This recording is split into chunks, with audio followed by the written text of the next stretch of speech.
Hello everyone, आज की इस क्लास में हम लर्न करेंगे chloramphenicol. Okay, so chloramphenicol is a very important antibiotics.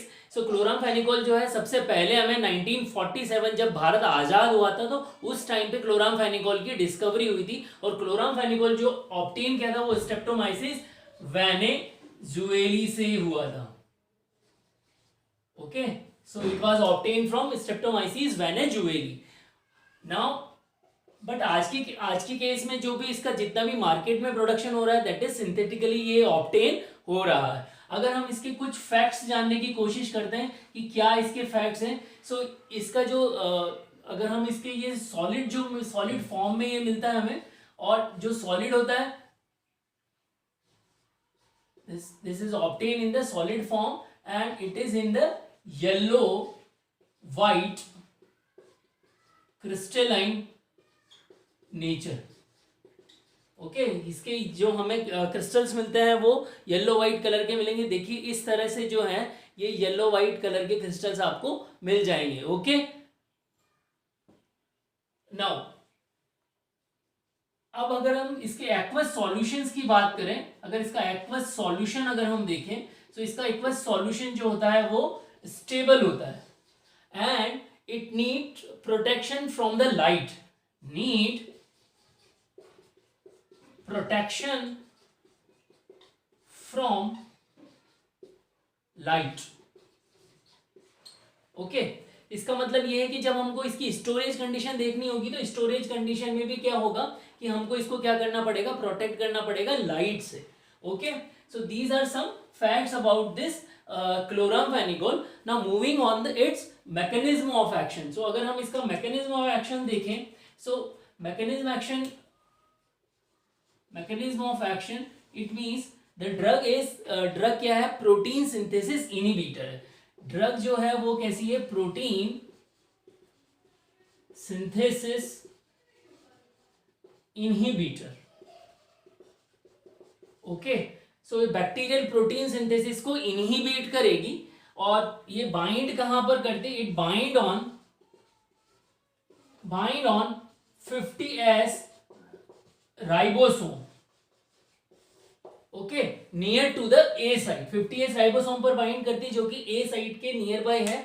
अगर हम आप इसको स्ट्रक्चर को देखें तो किस तरह से ये मैकेनिज्म होता है, देखिए यहां पर क्या है, दिस इज राइबोसोम जो 70s है उसकी दो यूनिट्स हो गई हमारे पास में, 50s और 30s। और ये जो स्ट्रिप है दैट इज मैसेंजर आरएनए की स्ट्रिप है। अब यहाँ पर हमारे पास में राइबोसोम है, उस पर हमारे पास में तीन साइट है, ई साइट, पी साइट और ए साइट। सो पी साइट पर हमारे पास में क्या है, नेसेंट पेप्टाइड चेन है। This is what a nascent peptide chain, nascent peptide chain है जो कि पी साइट पर है। और टी आरएनए जो है हमारे पास में नया अमाइनो एसिड लेकर आता है जो कि ए साइट पर बाइंड होता है। ओके, जो कि किस पर बाइंड होता है, ए साइट पर बाइंड होता है। अब जब सेकेंड स्टेप के अंदर जब ए साइट पर बाइंड हो चुका है तो अब यहां पर नेक्स्ट स्टेप में क्या होता है, जो पी साइट पर नेसेंट पेप्टाइड चेन है it will transfer on A site. ये ट्रांसफर किस पर होती है, ए साइट पर ट्रांसफर होती है। ओके, ए साइट पर ट्रांसफर होती है और पेप्टाइड बॉन्ड फॉर्मेशन होता है। तो क्लोरामफेनिकोल क्या करता है, chloramphenicol is attaches to the 50s site, 50s site पर ही ये क्या होगा, अटैच होगा। Okay, it is bind with the chloramphenicol हो गया हमारे पास में क्लोरामफेनिकोल। और ये जो क्या कर रहा है, यहां से जो ये मूवमेंट है दिस, ये पेप्टाइड चेन का जो फॉर्मेशन, पेप्टाइड बॉन्ड की फॉर्मेशन को क्या कर रहा है, it inhibit the peptide bond formation और पी टू ए ट्रांसफर को ये क्या कर रहा है, ब्लॉक कर रहा है। It is blocking P to A transfer. इसको और अगर आपको डिटेल में देखना है सो पूरी डिटेल मैकेनिज्म मैंने पूरा ही इससे एक पूरा मैकेनिज्म से रिलेटेड क्लास बनाई थी जो कि ऑलरेडी अपलोडेड है, तो आप वहां पर भी चेक कर सकते हैं, साइड में आपको सजेशंस भी दिख रहा होगा। सो अगर पी से ए ट्रांसफर नहीं हो रहा है तो प्रोटीन का सिंथेसिस नहीं होगा, और प्रोटीन सिंथेसिस नहीं होगा सो बैक्टीरिया जो है वो अपना प्रोटीन सिंथेसाइज नहीं कर पाएगा, तो डिफेक्टिव प्रोटीन होगा। Okay, clear everyone. तो इस तरह से ये क्या करता है, प्रोटीन सिंथेसिस इनिबिट करती हैं। तो अगर प्रोटीन सिंथेसिस नहीं होगा तो इनका जो एक्शन हो गया that is what bacteriostatic action है इसका। किस तरह का एक्शन है? They are producing what? Bacteriostatic action. Clear? So अब एक्चुअली ये क्योंकि 50S साइट पर भी बाइंड करती है, सो इन मेमेलियन जो 50S राइबोसोम है वहां पर भी ये अटैच कर जाती हैं और वहां पर भी हायर डोज में, किसमें? हायर डोज में ये वहां पर भी अटैच कर जाती हैं और जो बोन मैरो की सेल है उनको सप्रेस करती है। किसको सप्रेस करती है? They suppressing the bone marrow cells. They suppressing the bone marrow cells को जो है वो सप्रेस करेंगी। ओके, सो ये बोन मैरो सप्रेशन एक साइड इफेक्ट आपको आगे नजर आ जाएगा। Okay, so moving on the another section, that is कि कितना जो माइक्रोब्स हैं वो किस तरह से रेजिस्टेंस डेवलप कर रहे हैं। So most of the microbes हैं वो रेजिस्टेंस डेवलप कर रहे हैं। तो उसको देखने से पहले हमको क्या देखना पड़ेगा? इसका स्पेक्ट्रम कहां पर है, कि कौन कौन से बैक्टीरिया पर जो है ये क्लोरामफेनिकोल इफेक्टिव है। Okay, so looking on the spectrum, spectrum को हम देखते हैं। सो स्पेक्ट्रम जो है मोर ओवर सिमिलर है, किसके जैसे है? स्पेक्ट्रम जो है similar to tetracycline, similar to tetracycline के जैसा ही है। ओके, बट कहां पर इनका डिफरेंस है? What are the differences from tetracycline? तो कुछ ऐसी बैक्टीरिया हैं जहां पर कि क्लोरामफेनिकोल हाईली इफेक्टिव है रादर देन टेट्रासाइक्लिन। जहां पर टेट्रासाइक्लिन वीकली इफेक्टिव है तो क्लोरामफेनिकोल वहां पर हाईली इफेक्टिव है। सो कहां पर ये इफेक्टिव शो करती है? एच इन्फ्लुएंजा,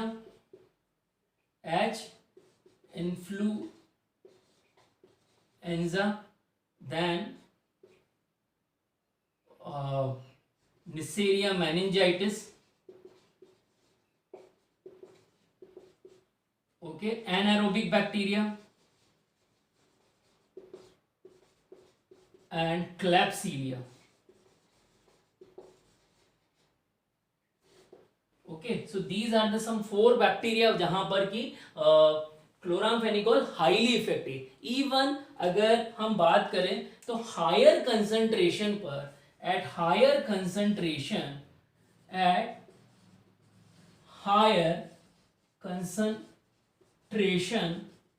of chloramphenicol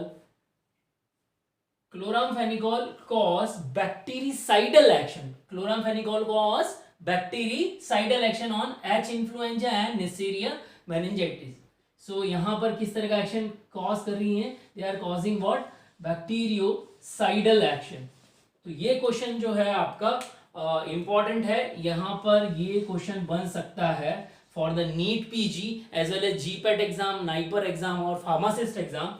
वहां पर क्या क्वेश्चन बनेगा? क्वेश्चन बनेगा on which bacteria chloramphenicol show bactericidal action on its higher concentration. तो आपके पास में ऑप्शंस आ जाएंगे। तो उसमें से अगर आपके पास में ये दोनों ऑप्शंस आते हैं, H influenza and Neisseria meningitis, so उन दोनों पर ही आपको क्या करना है? बोथ ऑफ दीज जो है आपका करेक्ट ऑप्शन हो जाएगा। सो स्पेक्ट्रम आपको याद रखना है। मोस्ट ऑफ द स्पेक्ट्रम जो था वो टेट्रासाइक्लिन के सिमिलर है, बट कुछ बैक्टीरिया ऐसे हैं जहां पर कि टेट्रासाइक्लिन से भी हाईली इफेक्टिव है क्लोरामफेनिकोल। इसके अलावा एक साल्मोनेला टाइफी और है, salmonella typhi.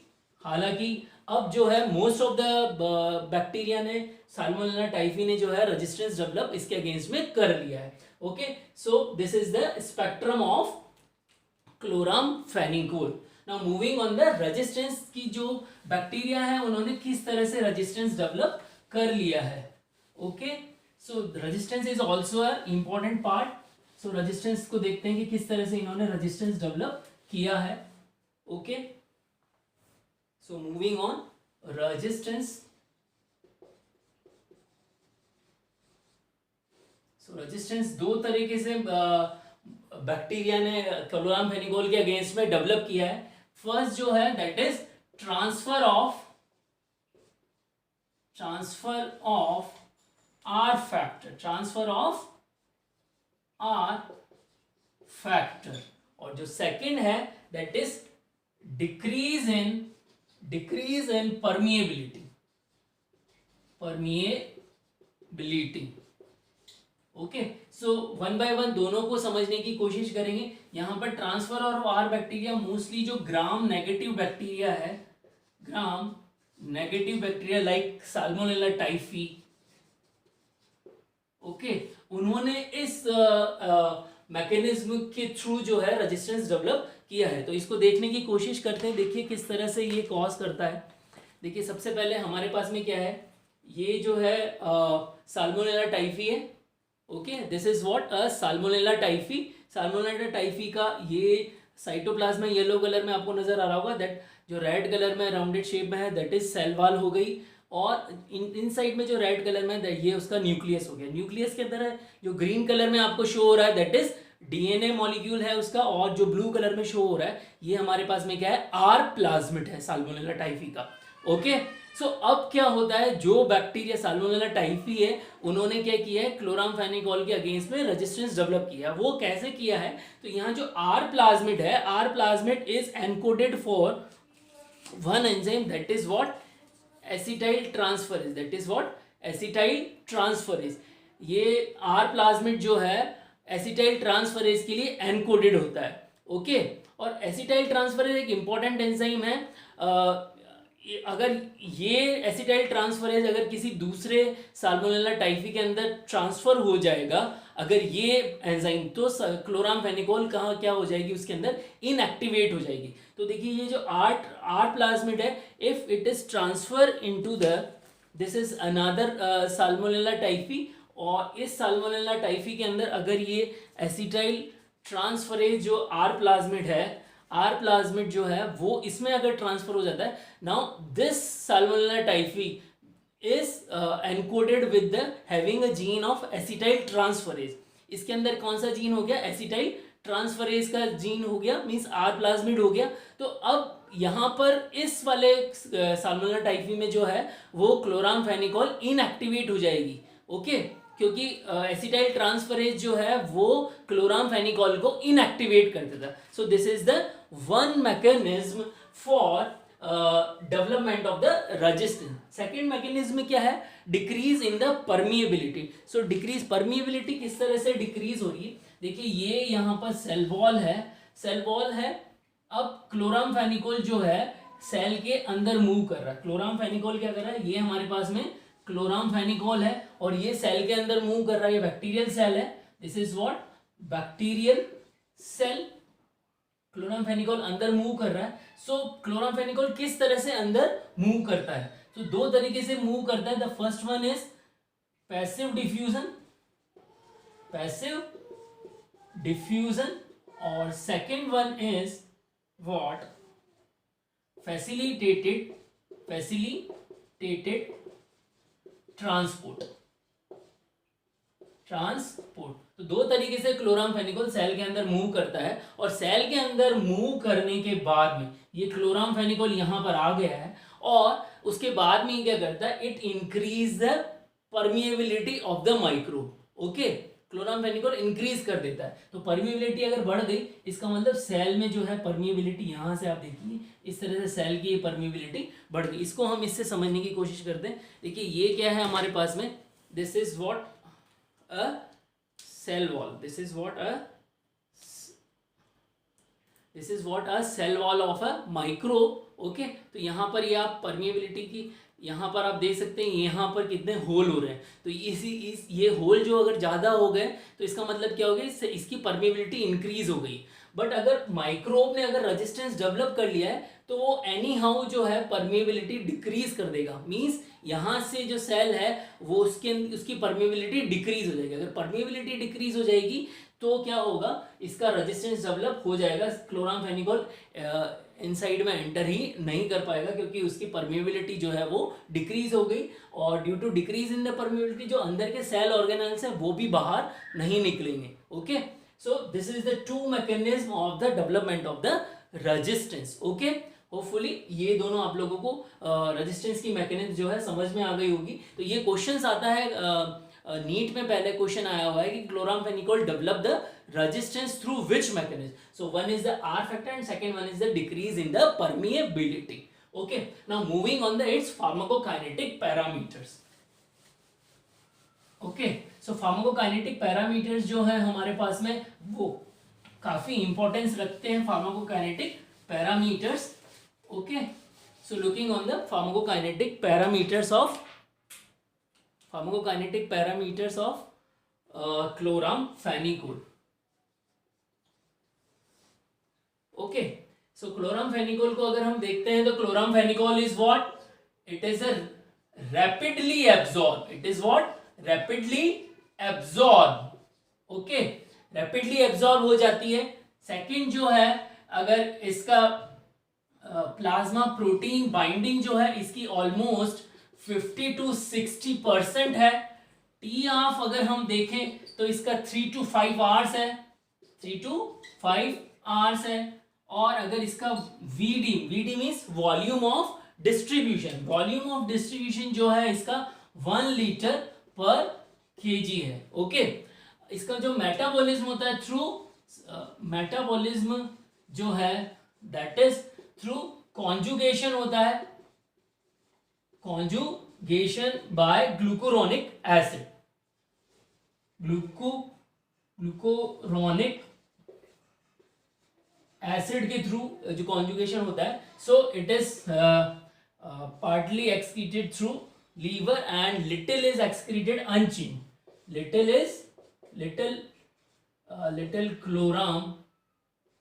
chloramphenicol excreted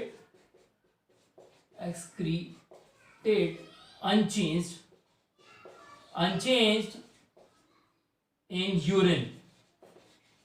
Okay, so most of the जो मेटाबॉलिज्म हो रहा है थ्रू कॉन्जुगेशन ग्लूकुरोनिक एसिड के थ्रू हो रहा है, लीवर में हो रहा है. और जो सम पार्ट जो है क्लोरामफेनिकोल का वो एक्सक्रीट हो रहा है unchange in the urine.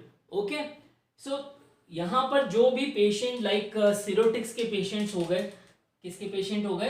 Patient of सिरोटिक्स.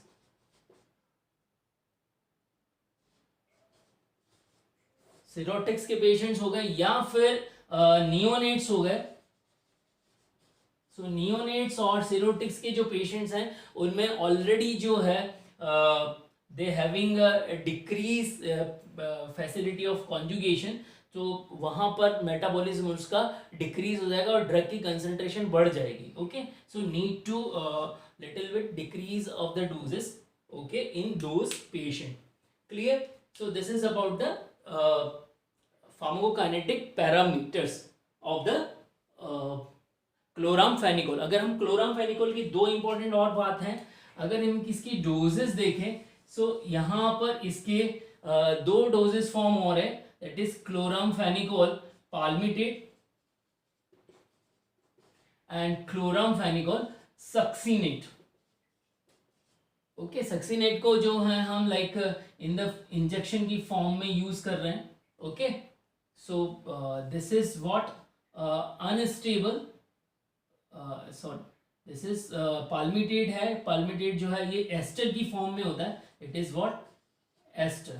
Okay, ये जो है हमारे पास में एस्टर की फॉर्म में होता है. Clear?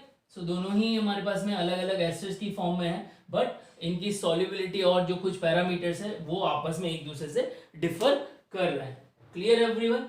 So now moving on the adverse events of the chloramphenicol. Chloramphenicol के एडवर्स इवेंट्स क्या हैं? सो एडवर्स इवेंट जो है बहुत ही आसान तरीके से याद कर सकते हैं और एडवर्स इवेंट इसके इंपॉर्टेंट भी हैं एज फार एज कंसर्न. तो क्या हमारे पास में एडवर्स इवेंट निकल कर आते हैं वो हम याद करने की कोशिश करेंगे. Okay, so ADR of chloramphenicol. Okay, so chloramphenicol का एडीआर क्या है देखते हैं, इसको लर्न करने की कोशिश करते हैं. देखो इसको एक निमोनिक्स है हमारे पास में, उससे हम इसको लर्न करने की कोशिश करेंगे. तो सबसे पहला है that is what hey baby. Akshay Kumar की मूवी आई थी, क्या मूवी आई थी? हे बेबी. ओके, सो उसी को थोड़ा सा मॉडिफाइड किया, हे grey baby. Grey baby,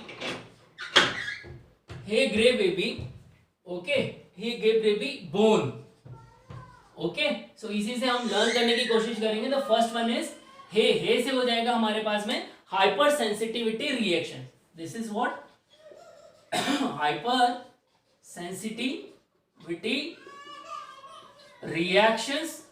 Then the other one is what? Gray baby. Other one is what? Gray baby syndrome. Okay, and then next one is bone marrow suppression. Bone marrow suppression. Bone marrow suppression. So यहाँ पर कोशिश करेंगे। इसके अलावा जो है दूसरे जो साइड इफेक्ट्स हैं वो क्या है? These are what? Related to the GI tract. GI tract है they like nausea, vomiting and glossitis. Glossitis. Okay. So यहाँ कोशिश करेंगे कि किस तरह से ग्रे बेबी सिंड्रोम क्यों हो जाता है और बोन मेरो सप्रेशन किस तरह से होता है। Okay, so looking first on the bone marrow suppression. Bone marrow suppression में हमारे पास में दो तरीके से होता है। बोन मेरो सेपरेशन दो तरीके से होता है। The first one is what? Dose dependent and non dose dependent. So it is non dose dependent and dose dependent.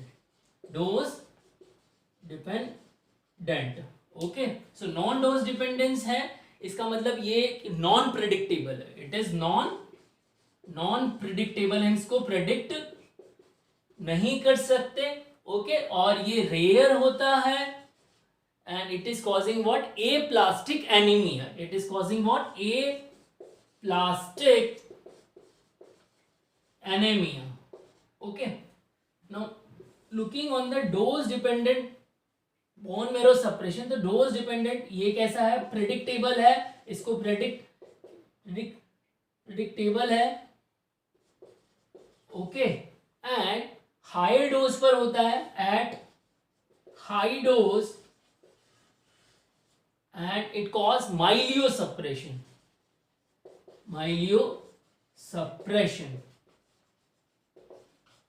Okay, it is causing what? Myelosuppression. Clear everyone? Now looking on the grey baby syndrome. Grey baby syndrome किस तरह से हो जाएगा वो हम देखने की कोशिश करते हैं। ग्रे बेबी सिंड्रोम किस तरह से हो जाएगा। ओके, सो क्यों होता है ग्रे बेबी सिंड्रोम वो हम जानने की कोशिश करेंगे। Why grey baby syndrome occur in the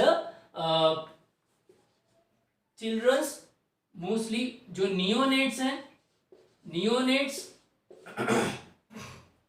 mostly जो ड्रग है chloramphenicol, it is metabolised by the liver. और हम पहले ही बता चुके हैं कि जो लीवर जो है वो न्यूबॉर्न्स का है वो बहुत ज़्यादा मेच्योर नहीं होता है। So in the neonates the drug is metabolised by liver and kidney से अगर एट हायर डोज अगर हमने दी है, higher dose given into the neonates, then what happen?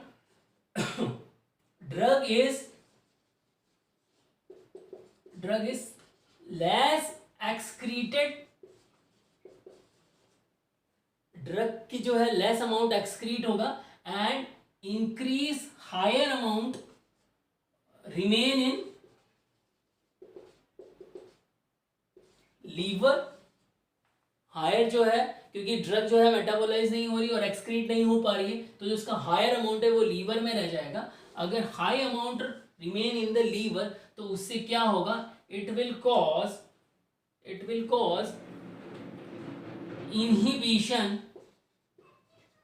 inhibition of electron transport. It will decrease inhibition it will inhibit the electron transport. कहाँ पर electron transport inhibit हो जाएगा? Like cardiac means heart के अंदर, skeletal muscles के अंदर अगर electron transport inhibit हो जाएगा तो इट में lead to the cyanosis. So cyanosis may cause blue coloration. Okay, it cause what? Blue coloration. Clear everyone? So this is the reason कि यहाँ पर ग्रे बेबी जो है मीन्स ग्रे बेबी सिंड्रोम में क्या हो जाएगा, ग्रे बेबी सिंड्रोम के अंदर क्या हो जाएगा,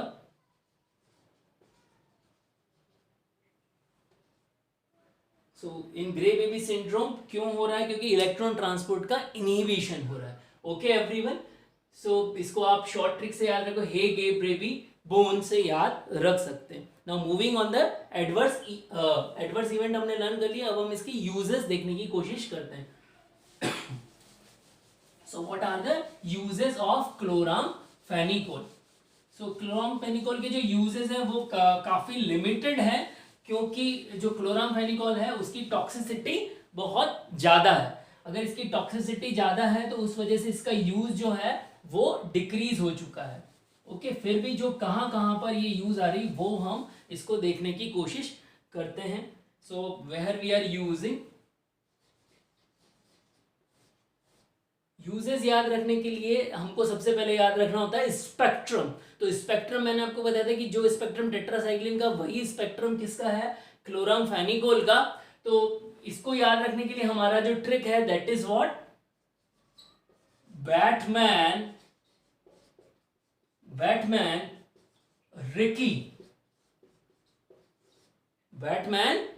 रिकी वूफ.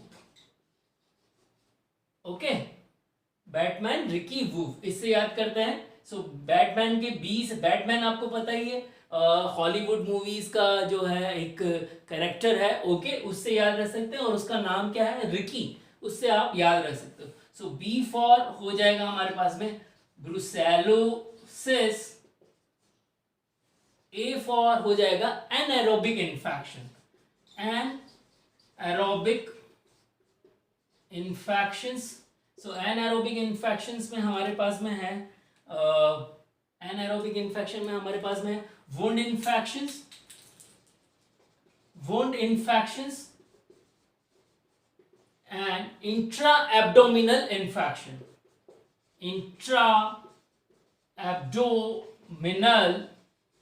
इन्फेक्शंस. सो वहां पर हम इसको यूज कर रहे हैं. टी फॉर जो है हमारे पास में टाइफॉइड में हम यूज कर रहे हैं. एंड मैन से हो जाएगा that is what, meningitis. So pyrogenic meningitis. Okay, so यहां पर it is also we can say first choice drug, but other drugs are also available. So this is also then the further one is ricky से हो जाएगा, that is we are using it in rickettsial disease. Rickettsial infections, rickettsial infection में हम इसको use कर रहे हैं. Okay, then further that is whoop means they are also using as a whooping cough में इसको यूज हो रहा है. बट whooping cough में जो यूज हो रहा है that is second line drug है. सेकेंड लाइन चॉइस हो गई हमारे पास में. फर्स्ट लाइन जो है इरिथ्रोमाइसिन है, वो फर्स्ट लाइन ड्रग है whooping cough के अंदर, और क्लोराम्फेनिकोल जो है वो सेकेंड लाइन ड्रग्स हैं. ओके, सो इस तरह से आप इसको, और यूरिनरी ट्रैक्ट इन्फेक्शंस में भी, यूटीआई में भी ये यूज में आ रही हैं. ओके, सो होपफुली आपको सारा क्लोराम्फेनिकोल जो है वो समझ में आया होगा. मैंने आपको एडीआर और यूजेस की निमोनिक्स और ट्रिक्स जो मैंने आपको बताई, उससे आपको क्लोराम्फेनिकोल याद करना आसान होगा. कुछ क्वेश्चंस मैंने इससे रिलेटेड जो है प्रीवियस एग्जामिनेशंस में आ चुके हैं. उसमें से जो फेवरेबल क्वेश्चंस एग्जामिनर के वो इसके एडीआर से रिलेटेड है, जैसे कि bone marrow suppression caused by which of the following drug, और जो दूसरा है एक बहुत ही फेमस क्वेश्चन है that is grey baby syndrome caused by, और ग्रे बेबी सिंड्रोम के सिम्टम्स क्या होते हैं. तो वो जो हैं उस तरह के क्वेश्चंस काफ़ी बार एग्जामिनेशन में पूछे गए. इसके अलावा क्लोराम्फेनिकोल कौन से बैक्टीरिया पर बैक्टीरिसाइडल एक्शन शो करता है, वहाँ पर भी क्वेश्चन पूछा जा चुका है. क्लोराम्फेनिकोल जो है किसके साथ में, कौन सी साइट पर बाइंड होता है, तो ये 50th साइट पर बाइंड करता है। एक इंपॉर्टेंट चीज और रह गई इसमें कि ये क्रॉस इन्फेक्शन शो करता है। It is what cross resistance show करता है। ओके, ये क्रॉस रेजिस्टेंस वाला मैंने आपको क्रॉस रेजिस्टेंस वाले लेक्चर में भी बता दिया है। सो क्लोरामफेनिकोल जो है एरिथ्रोमाइसिन के साथ में शो करता है और क्लिंडामाइसिन के साथ में क्रॉस रेजिस्टेंस शो करता है। और एक चीज और है इसमें, वो आप और देख सकते हैं, दैट इज ड्रग इंटरैक्शंस। तो ड्रग इंटरैक्शंस इसके क्या हैं वो और आप देख लीजिए। ड्रग इंटरैक्शंस में हमारे पास में क्या है, drug interactions. Okay, so drug interactions में क्या है, लाइक फेनिटोइन हो गया जो कि एंटी एपिलेप्टिक ड्रग है। सो फेनिटोइन का भी ये क्या कर देंगी, क्योंकि ये माइक्रोसोमल एंजाइम के थ्रू भी इनका जो है मेटाबॉलिज्म होता है। सो फेनिटोइन हो गई, वो इसके एक्शंस को इफेक्ट करेगी। वारफेरिन होगी, और टॉल ब्यूटामाइड होगी, टॉल ब्यूटामाइड है। सो दे अफेक्ट द एक्शन, ये इसके मेटाबॉलिज्म को अफेक्ट करेंगी और टॉक्सिसिटी प्रोड्यूस करवाएंगी। ओके, सो इस तरह से आपको ड्रग इंटरेक्शन भी आपको याद रखना है कि कौन कौन सी ड्रग के साथ में क्लोरामफेनिकोल का ड्रग इंटरेक्शन हो सकता है। ओके, सो होपफुली आपको ये आज का लेक्चर समझ में आया होगा। जो भी मैंने क्वेश्चंस बताए हैं वो सारे क्वेश्चंस मैंने डिस्क्रिप्शन बॉक्स में दिए हुए हैं। सो वहां पर जाकर आप इस क्वेश्चंस के आंसर कमेंट बॉक्स में लिखें। सो और होपफुली आप